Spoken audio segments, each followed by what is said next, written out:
Hey, Mrs. Jones. Yeah. I've got an idea.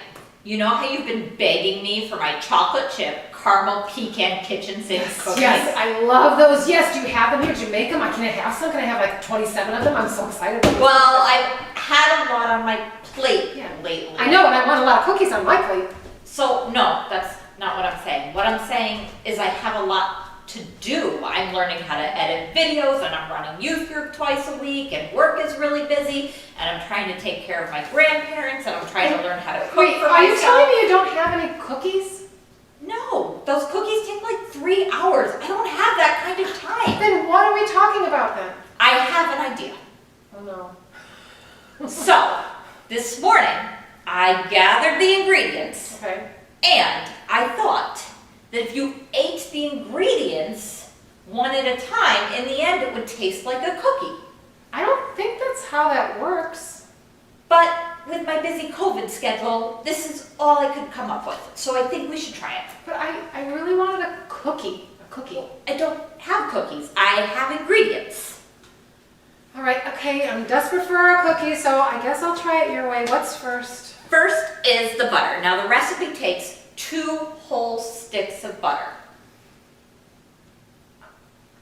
I'm gonna eat this? Yeah. Maybe you probably don't have to eat like 2 whole sticks of it because Okay. I don't know if that's enough. Oh, Okay, that wasn't so bad. All right. all right. So What's we're next? doing well. Okay, so next is the sugar. Sugar's gonna be good. Okay. So the recipe takes a mix of white sugar Ooh, I and like light brown sugar. You know I like sugar. Sugar's good. Let's try that. Oh, wow. I like brown sugar better, I think. I know, it's good, but it's not like a cookie. You know, it's not like just the ingredient. We're only on the 3rd ingredient. Let's keep going. Okay. This is gonna work. All right. All right. Next is 2 large eggs. I'm not eating eggs. Yeah, you are. They're raw. Well, just don't eat the shells. You know, there's this COVID thing. You that I have to can't worry get about. COVID from eggs. I know you can't get COVID, but I could get like salmonella because they're raw eggs. They're disgusting. Wait, I could scramble them. We could scramble them. Let's scramble them. I don't know how to make scrambled eggs. And you can't put scrambled eggs in cookies. I know how to bake, and there's no recipe out there that calls for scrambled eggs in a cookie. Who doesn't know how to make scrambled eggs? All right, fine. I'll tell you what. Okay, let's just put it aside. Put it aside for now. What's next? I don't know if this is gonna work without the eggs. Well, let's try it. But next is the flour. The recipe calls for 3 cups of flour, and it's very specific. You have to add it 1/4 of a cup at a time. It takes forever. 3 cups of flour? 3 cups of flour.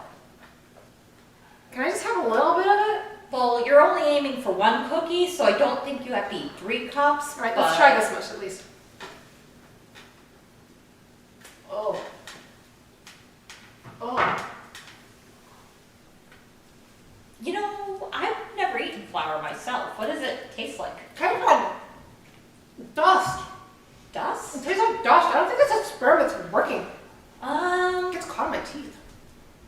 We only have a few things left. Let's keep going. Okay, are you done being dramatic? Let's keep going. Okay. It really was gross. Next And I really ate that. is the salt. It's the good kind of salt. It's the coarse kosher stuff. You can't just use regular salt for this recipe. Okay. You need the good stuff. Well, I like potato chips. I like French fries. So you like salt? Yeah, I do. I do. So, Okay. It kind of. All right, we'll try it. All right. So after the salt is the good stuff. Are you ready? Yeah. All right, so after the salt comes, Okay. again with the water, Okay.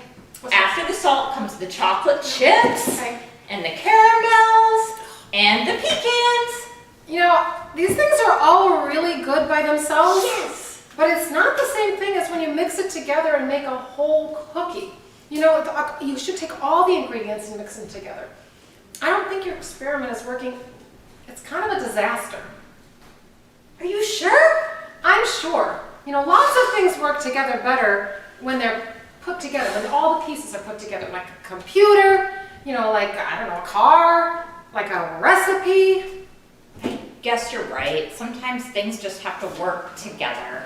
Even the church has to work together. In the gospel this week, Jesus talks about the church being as one. As one. Is that what PK's been talking about all week? Because he keeps muttering about one and together, and Yes. it's been hard to keep up with. It's a hard text, but yes, that is what PK's talking about. He knew that Jesus knew that he was going to be leaving his disciples soon on earth. Yeah. And so he talked about how important it was for them to be as one when he's gone. In fact, I think there's a Bible verse about that. Let me get my handy dandy Bible. You brought your Bible to the kitchen? Well, I knew you would be cooking, and there might be some prayer needed. What is that supposed to mean? Hang on, let me find the right page. Let's see, okay. Oh yes, John 17, it says here that Jesus was praying for his people, and he said, Holy Father, protect them by the power of your name, the name you gave me, so that they may be one as we are one. Jesus must have really wanted his people to be together if he prayed about it. He knew that the church would have all kinds of different people, and that they all had to work together to be the church and to share God's love. Being together is so important. I guess I can't believe I wanted you to eat all this stuff individually. I know. It was a silly idea. I know. We really should have put them together. Yes. Together is better. I see your point. But have you noticed that being together is hard right now? We're all socially distancing. How can we share God's love like Jesus wanted us to? I know. It is hard, but our church is working hard to connect people. Hey, the youth group is meeting more often, and they're on Zoom and playing games and seeing each other through that. And we have these videos that we're doing for the kids, and we have videos we're doing for the services. Is this why I can't seem to keep up with things? I know, it's busy at church, it sure is. Being connected is hard work. Flat Jesus is another example of being connected. We are getting pictures of Flat Jesus with people, showing what they're doing outside of church. And even if people don't have a Flat Jesus, they're sending us their pictures, and we're including those, which is cool. Hey, guess what? There's another really cool idea for Pentecost Sunday on May 31st. If people send in a picture of them in red, we're going to hopefully get enough of them so we can use them for a special project. Yay! So it's more work for me. No, it's going to be cool. It's kind of like what we've been doing with all the Flat Jesus pictures. We've been collecting, we've been putting them on puzzle pieces, and then we're going to put all those puzzle pieces together to show how connected we are even when we're not together physically. Very cool. I guess it's easy to share God's love even when we're apart if we have the right ingredients. It sure is. Let's find the right ingredients for those cookies now. Okay.